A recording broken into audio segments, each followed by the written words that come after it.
Good morning, everyone. My name is Bin Lee, Principal Product Manager for Couchbase Query and Indexing Service.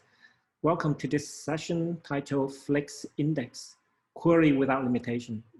Flex Index is a feature that we have just recently released with Couchbase 6.6. So this session going to cover specifically just this topic. So here's the quick agenda. Quick intro. Talk about Flex Index, cover the basics, and then let's deeper dive into in terms of when you should consider using Flex Index and the different use case. And I'll pick one of the use case and we'll do a quick live demo of the feature. After that, I will go back to the presentation and talk about the different aspect of Flex Index. And then we cover the implementation consideration. And finally, we will wrap it up with a Q&A session. Hopefully, the whole session should last just around 40 or 45 minutes or so. So let's start with the what's the different way that you can get data out from the query service. And as I say, Couchbase has different way to for you to actually extract data from the database. Query service just being one. You can get the data through the directly through the API data service or analytics. But for this session, we only talk about the query service and the different way that you can get the data out. So query service, which means you have to write NICL query.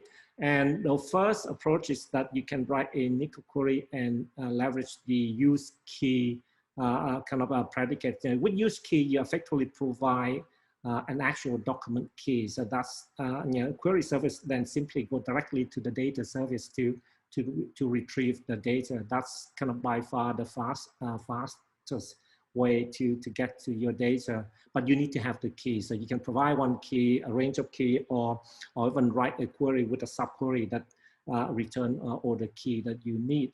The second approach here is actually, which is by far the predominant way that how people using query service.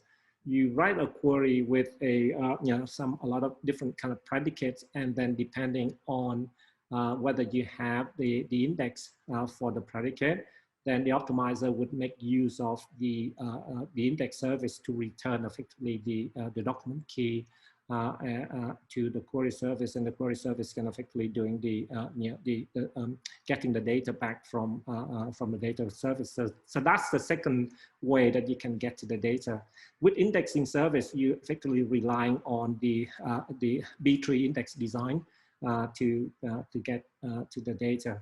The third way that you can also get the data from query service is what we mean by using the search function.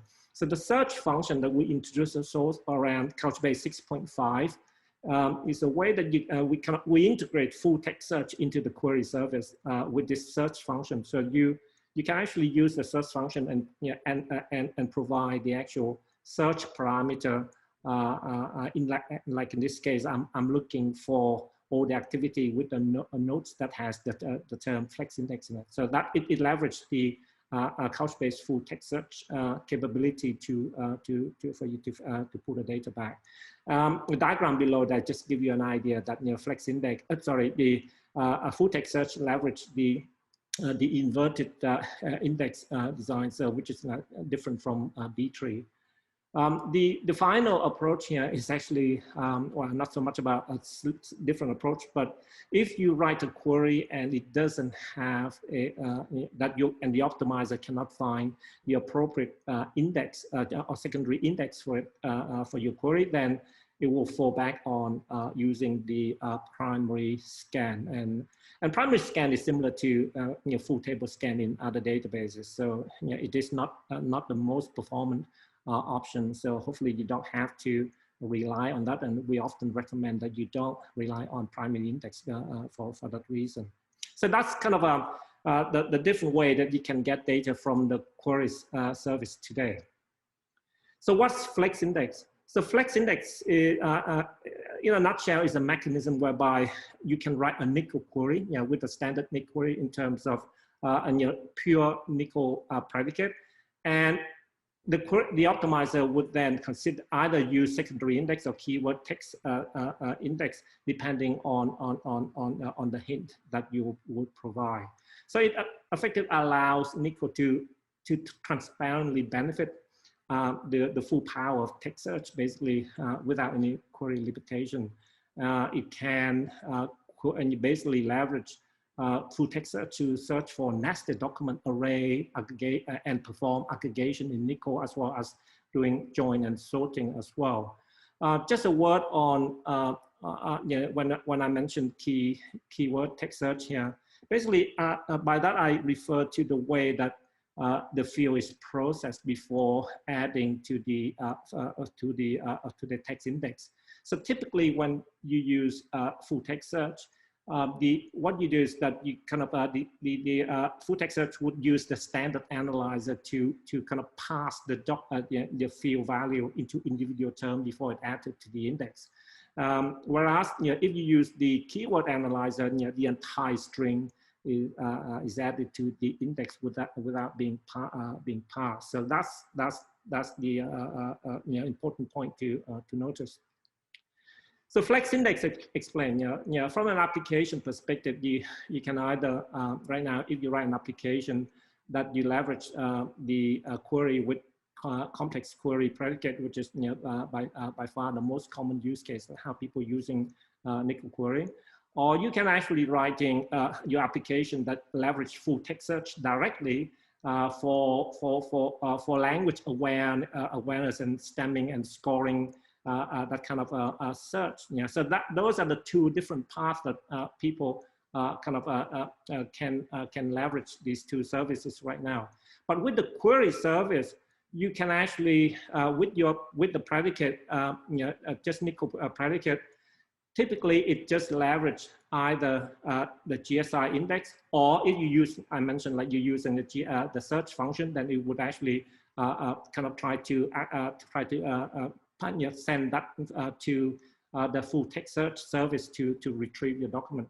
With flex index, you're still writing Nico query for the way that you would want to leverage GSI index, but adding a hint use index using FTS, and that would instruct the optimizer to consider the full text search index to see whether there's any index out there that actually appropriate for your query, and if there is, then it will leverage that. If not, it then will fall back to whatever the GSI index that you have before and process your query. So when should you use flex index? When we thought about a flex index, we designed this with kind of a number of use cases in mind. Primarily is the situation where when you have an application that you have a search condition that are not very well predetermined, basically meaning that, for example, you have an application that allow people to select a lot of different fields to search for in the UI, and because of that, the search pattern can vary between between users and all that. So therefore, it's difficult to pre-create effectively the index to cover all your search condition. So that's one primary use case for flex index. The second use case here is when you have an application that involve a large number of predicates, and not only a large number of predicates, but you also leverage and or and not kind of logical operators on in your search condition, because when you have those logical operators other than that, it's kind of difficult for optimizer to find which is the right GSI index to be used for your query, and often it may have to use even more than one index for your query. And for that particular use case, flex index is can actually help you to actually to process that particular kind of query pattern pretty well. The third use case here is where your search condition involve complex search for your subdocument, and especially around arrays. If you have multiple arrays and you have search predicate on multiple array or even multiple conditions within an array, that's also kind of difficult to create the correct GSI index for to cover all of those.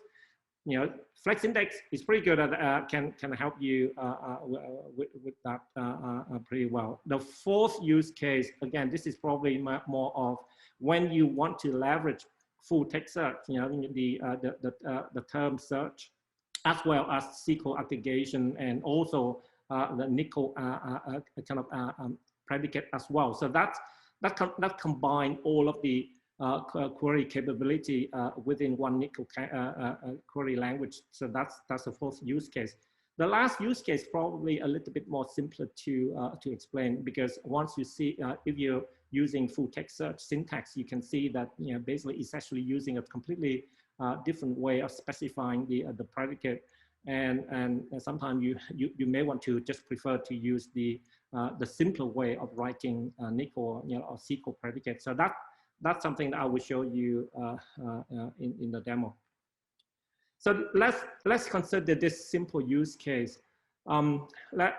Assuming that we're talking about like an ERP activity management module, and this particular module allow you to kind of track all the activity or interaction that you have with your customer, whether the ERP system is about sales or marketing or services. You know, there's always some kind of interaction with an external entity, and, you know, the activity management module effectively track all of these interactions. So the document that I put here as an example, as you can see, it report an appointment type of basically it's a meeting. It has a title, it belongs to a particular department and region, and has an owner, and also it's associated with an event.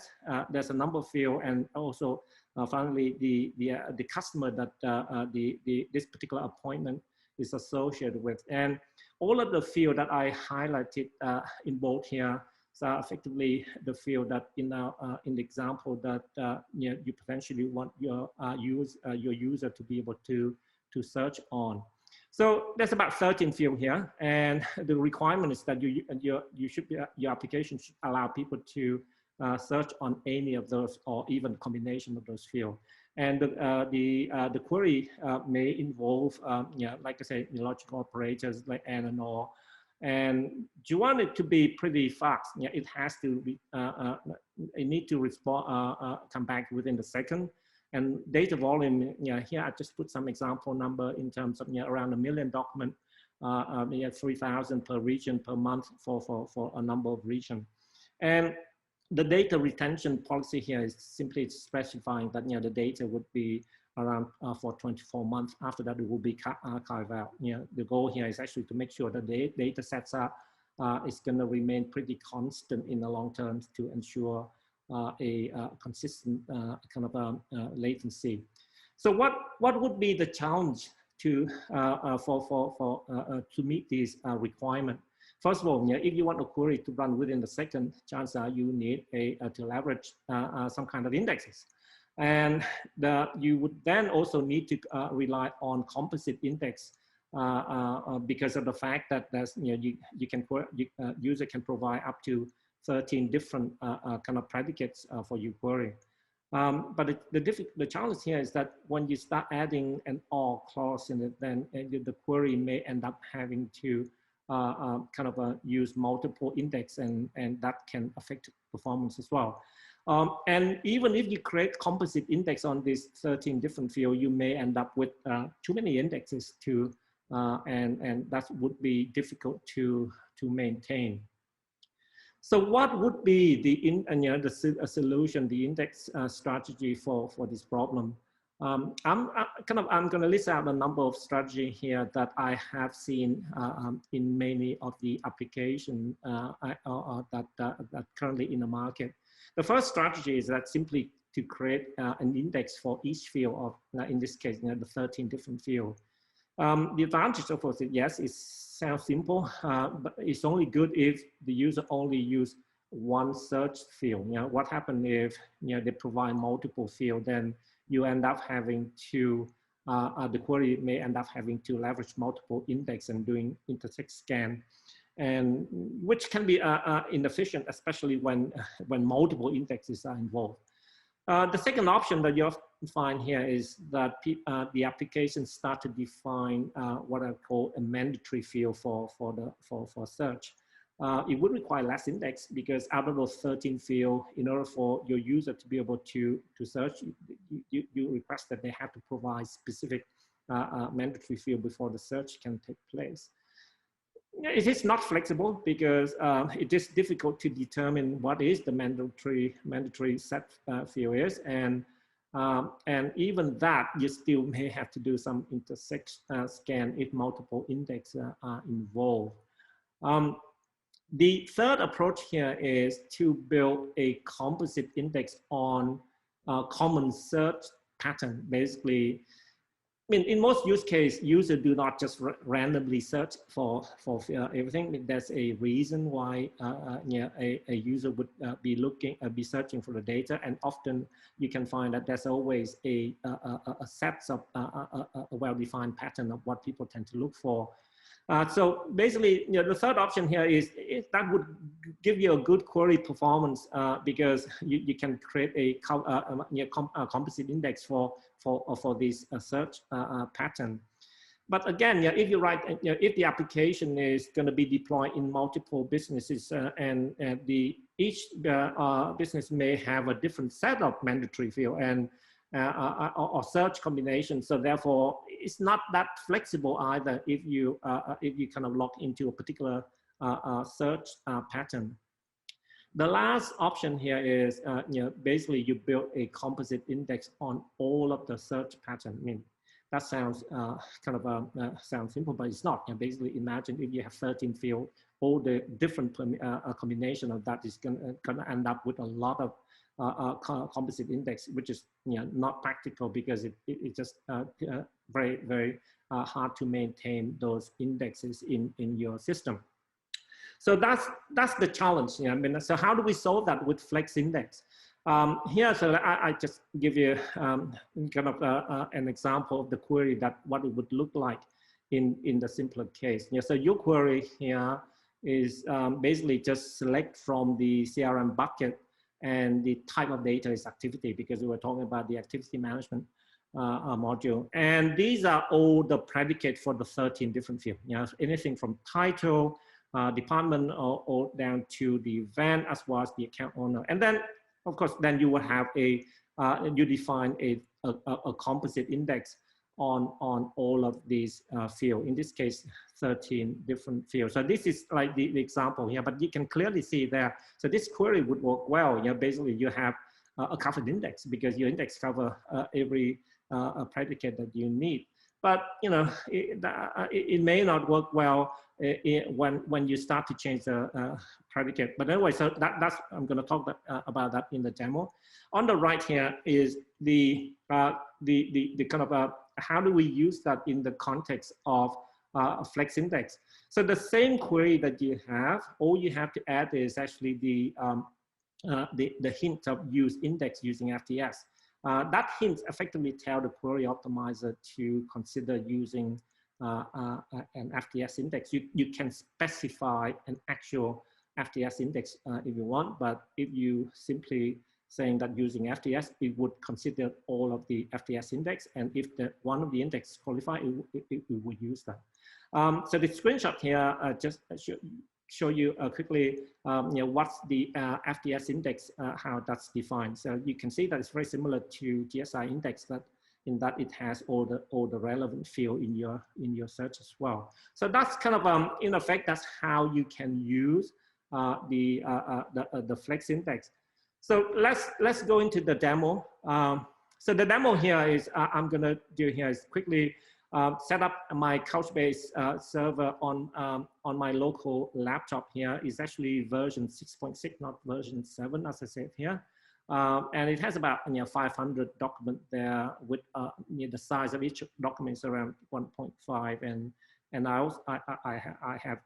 gonna need to index all those 13 fields through GSI as well as FTS. So let's begin our kind of our demo.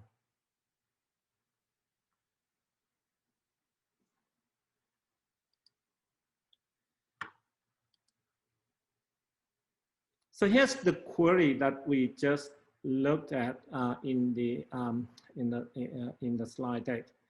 The query is reading from CRM and with all of the different predicates here. Right now, if I click on explain plan, then you can see that, as I mentioned, because there isn't an index created for this yet, so it will the query optimizer would fall back on the primary index, which I mentioned is not ideal, but because it's not going to be fast. So what I would do is I'll click on advise.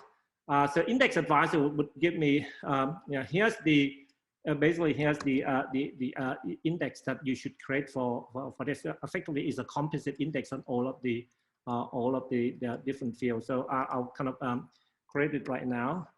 Execute that. So while that's execute, let's go to the document. So a quick look at the document that we have in the database right now. Let's have a look at this document. So this is the document that I show in the presentation. Is a particular appointment, and as you can see, this particular appointment has an array of contacts. These are the customer contacts who also attended the appointment, the meeting. On top of that, I also have an array of participants. These are the resources within my own company who attended the meeting as well. So I'm using this as an example to show to demo the flex index. But as you can see, so it's a fairly large kind of document with textual information as well as a couple of array and 13 different fields. So that's the document that we're gonna structure that we're gonna use. So go back to the query service. The index has already been created here, and if you go to the index screen, you can see that the index that we just created now has 500,000 document in there, and because it's just been created, everything is in memory, so it's great. So I'm going back to the query service, and now that I have the index, I can click on the explain again, and this time, as you can see, it will now use the index that we just created. So great. So let's execute that. Bang, come back immediately within 14 milliseconds. I think it typically is pretty fast there, but so.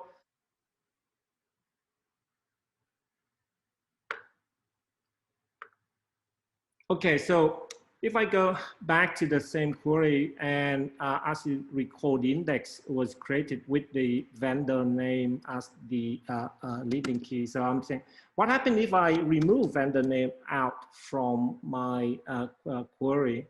And if I do an explain plan here, as you can see, because of the vendor name being the leading key of the index and is no longer in the no longer part of the query predicate, the index will no longer be used. So that's the kind of the challenge of using GSI index. It's super fast, but then you need to make sure that you have the leading key. So if your query requirement, as I mentioned, can have varying number of query, then what can Flex Index do to help here? So in this case, I'm going to use the Flex Index functionality now. I've added the hint now, and as you recall, I still commented out the event field, and this time around I do an explain. And because I instruct the optimizer to consider using an FTS index, it has now select an FTS index for that query. So let's jump over to look at this index that that I have, what I was showing you in the presentation earlier. As you can see, the order here of all the fields are there, but the order is not significant. It's not important here, because event name is somewhere down here, and I'm not even using the event name in the query predicate, and it's still using it. And even it looks like it starts with activity date. Even if I commented out the activity date, the query would still the query is still going to leverage the same FTS index. So that, in a nutshell, that's why FTS kind of flex index is so useful in this case, because you only need to create one FTS index, and it doesn't matter what combination of predicate you have, it will still use that same index for you. And as you can see, it's pretty fast there. It's 16 milliseconds. And even though I remove quite the leading key and all of that, and it's again same thing again, and I execute that, and you can see it's still pretty fast. So that's that's the power of flex index. It kind of the same index can be used in quite with a lot of different search pattern. So what happens if I do something perhaps a little bit more? In this case, let's go to let's go to this query. This query instead of have a predicate on every field, now I actually have on only department, and I have an or clause where I'm looking for any all appointment that have region value greater than range. And I also have an or clause between the activity date and event location, as well as an or clause for account ID and the owner name. You can see then if we were to use if you try to explain this in using GSI, again it would fall back to a primary key, because you do not have the leading key and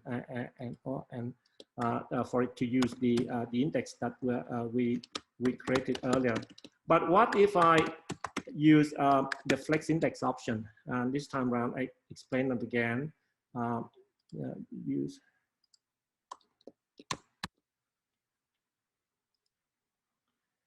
And there you go. You can see that same query, it cannot use the GSI index, but it will use the FTS index that we just created.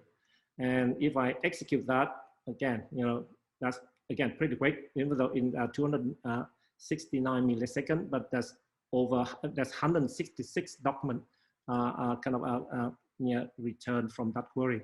So in a nutshell, you can see that how flex index is kind of pretty useful when you have query pattern that are kind of not well determined, and your user can actually enter any kind of condition, and the same flex index, same FTS index can be used for all of that, all of those queries. So let's go back to our presentation.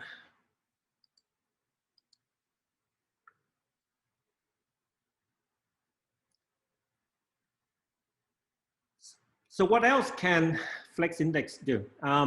So in this particular case, as you can see, it's the same query that we have, but what happens if you also need to search on kind of arrays element? In this case, as I mentioned earlier, the document have an array of participants as well as an array of contacts.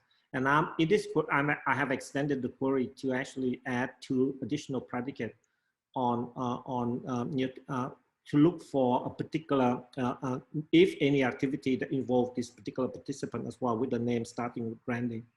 And also that the customer contact has a title that starts with system architect. You notice that I'm actually using wildcard here as well, just to show how flexible this kind of flex index capability is. And in this case, I'm not going to run this, but you can see that the query plan here will show me that it will still going to be using that same flex FTS index that I have. It will fetch the result and then perform that final filtering that it needs to, and before projecting the result back. So that's that's another use case for flex index. And in this case, flex index is also used for when I actually need to do aggregation as well. Again, I'm actually I want to aggregate by by account. For a given account, how many activity I have, as well as a aggregation on the total duration of all the appointment I have with the customer, as well as counting on the array of the to-do list and the participant. Just to show you here, basically flex indexes can be used with all of the NICO supporting aggregation and array functions for that matter. And you look at the plan. You basically leverage the FTS index and put the result back, and it will perform the aggregation within the query service, and then finally sort it out before stream the result back to the end user. In this case, again, similarly, flex index is not just allow you to do kind of a simple query. It supports the ability for you to join and unless as well. In this case, I'm reading the activity document again, but I also need to join to the account to get the industry out. And as well as I need to be able to unnest out all of the participants and before returning the result. I mean, unnesting is just like flatten out the array and returning to the end user. As you can see here, all of the constructor in the query.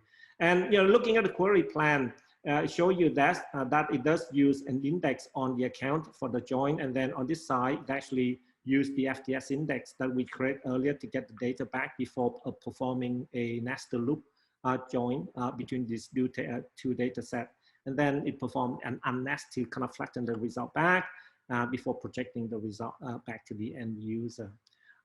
This slide here just show you, what I mentioned as one of the fourth use case. In this case, it's actually we use a flex index with text search as well. So in this case, I'm actually use a similar query, but this time I'm also searching that all of the activity node for the term Elasticsearch.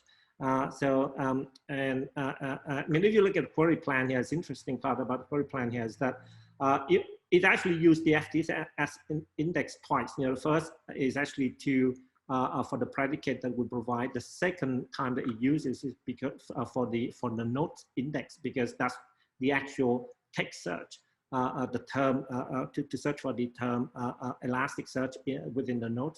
And then again, because of two indexes are used, it's just like a TSI index. It perform an intersect scan and returning result and perform the nested loop join unnest and projecting the result back to the end user. So basically it's pretty powerful. I mean, it can actually do not just simple query, but all of that NICO can support as well. This kind of a table quickly show you what the other kind of vendors out there provide.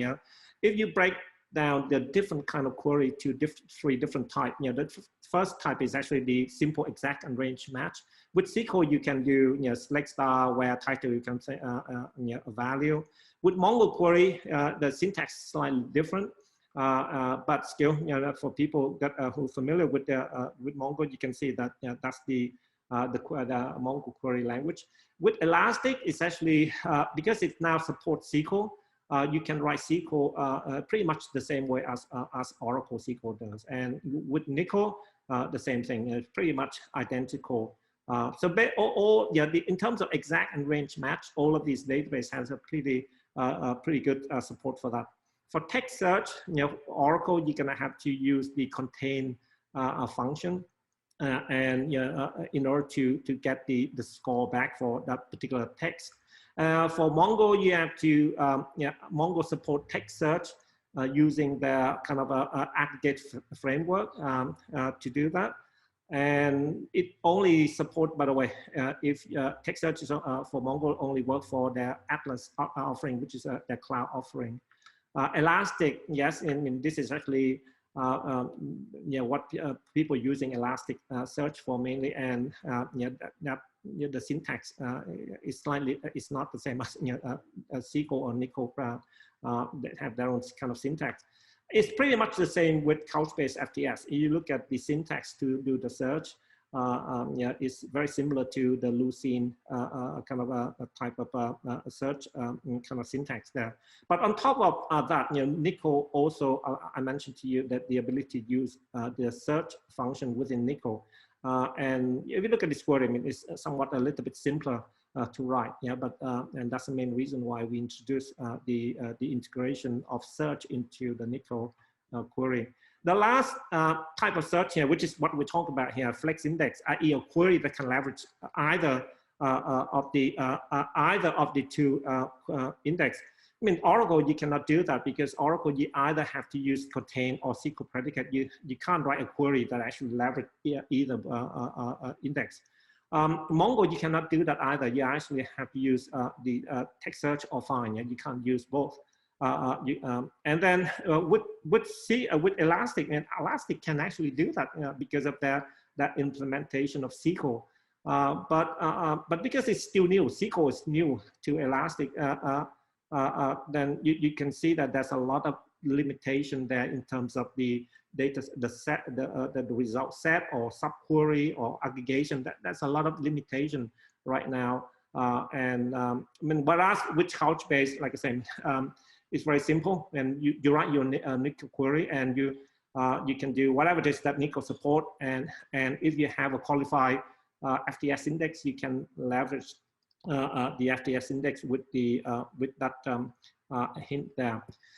So stepping a little bit back, yeah, how would this affect your current application? Yeah, if your current application right now is using the key value lookup API for our data service, yeah, that's not going to change because you're not affected, or you don't need to consider this new feature. But if your query is using over the right using full text search, you have a UIs that leverage full text search directly to do term search and all that, then yeah, that's not going to be affected by either because you're leveraging full text search directly. Now, if your application is leveraging the kind of NICO query with complex predicate, which is by and large, that's most customers who are using query service are doing, then right now, you, as I mentioned earlier, if your most of your query will probably leveraging GSI index today. So you have the option now to add a use index kind of hint, and of course you have to create an FTS index on the FTS index side as well. And the good thing about this approach is that effectively, it allows you to retroactively try out to see whether some of your existing query can leverage FTS index, and if it does, then you potentially can actually save. Perhaps you may not need that many GSI index. Depending on the use case. Basically, sometimes GSI index. If you need the performance and all that, but if you have a lot of ad hoc query, you may want to consider looking at putting this feature in retroactively to see whether it can benefit your application. So this query here, this screen here, just give you an idea effectively of how everything, how Flex Index can fit into everything else. Basically, here I list out. This is an actual query to try to return the top 3 skill set by industry, and from all the appointment that you have with the customer. The reason I'm showing here is basically, if you look at how SQL is implemented with Elasticsearch, that's a lot of limitation there. You can do search, but your SQL is a little bit limited. Here, basically, there's no limitation at all. You're effectively using search for full text search for keyword search, but there's no limitation in terms of what NICO query you can write. Basically, you can leverage CTE, you can leverage our array function, subquery, you can leverage the window function that we introduced in 6.5. You can leverage our NICO join, hash join, as well as join with CTE, which is another amazing kind of performance feature that we have in since 6.5 as well. So let's talk quickly about the kind of implementation consideration. With GSI index on 13 field, for the example data set that I have, we're looking at about 205 megabyte. With the same number of field in the FTS index, you're looking at about 252 megabytes. So that's about 25% higher there. But as you can see, that same FTS index can serve quite a lot of different type of search kind of patterns. So a bit of additional cost, but well worth it.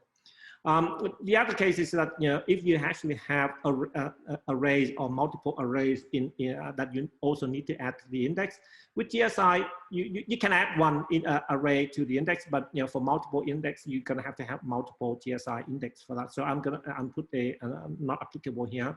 But if you in the example use case here, if you add both of those array, the context array as well participant array to the index, we're looking at perhaps about 7, the size of index increased about 357 there. Again, these are not exact number. It just try to give you a feel of how big the index is going to be if you can start to leverage kind of flex index in this manner. The other one is performance. With GSI index, basically you build GSI index and you can build covering index, and that's will give you like millisecond kind of performance, and that's what people using our product for. So basically you rely on that covering index capability of GSI there. With with flex index, you can that will not work. Basically, it will always perform an additional fetch. So it will add a few milliseconds to your query, but like I say, not a functional limitation. Just be aware of the additional fetch that you would expect in the query plan. Second part here is actually if you do rely on pagination.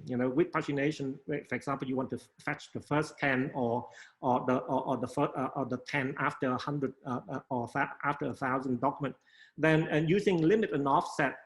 Right now, you can leverage GSI to, we can push that pagination into the index, which effectively make the performance really fast for pagination.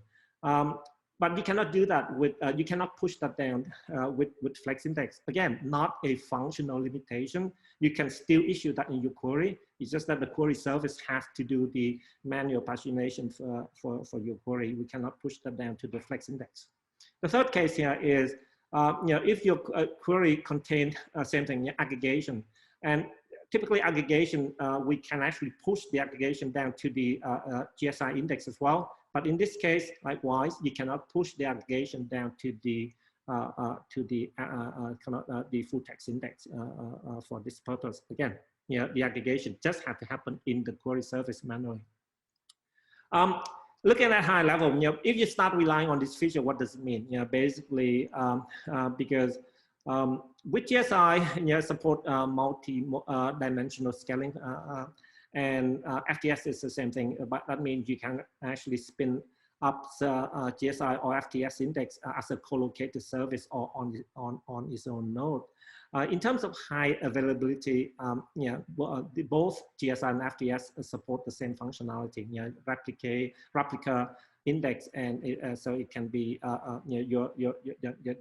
the service can be distributed across different nodes.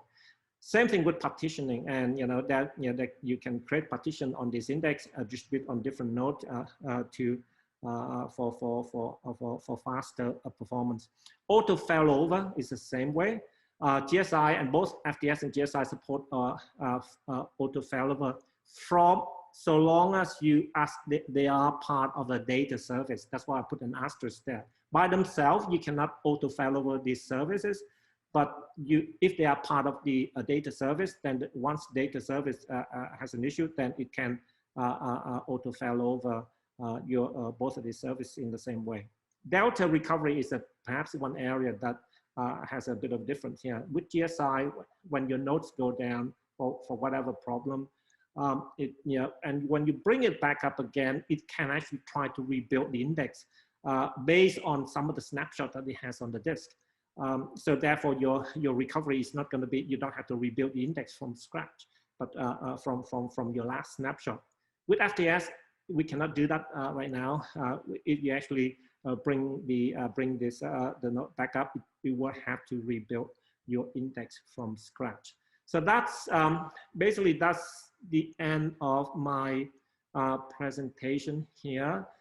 Again, thank you for attending. My name is Bin Lee from the Couchbase query and indexing team.